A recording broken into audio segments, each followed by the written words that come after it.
Okay, so this is just a very quick video just to show how important people's balance in the address position is, and also how the balance at the address position can also affect things like sway in the backswing and reverse spine. And it's also just to kind of demonstrate a slightly different way of showing the student how they can get out of those two habits.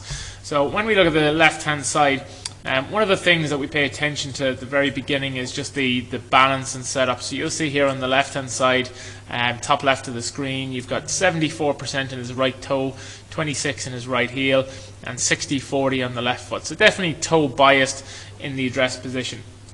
Now from there, one of the things that we'll see with Paul, and I've worked with Paul for quite some time, and the habits always tend to be a little bit of sway, quite a lot of reverse spine, and then an over-the-top type motion. So you'll see here as the club moves away from the ball, the weight really shifts heavily towards that right toe, and you see hardly any weight moving into his right heel at all, so he hardly loads up that right side whatsoever.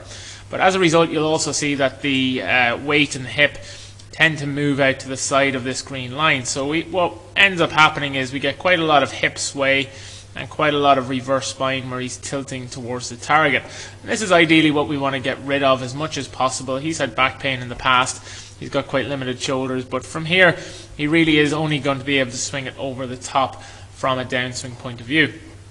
Now the right side, Boditrak itself calibrated slightly after he took the club away, so you'll see here just as the club moves back, pressure wise much more 50-50, everything in line, and you'll notice I'm just behind him, and basically what I'm doing is trying to pull his right belt loop back behind him. So I'm basically trying to get him to turn his hips rather than sway them.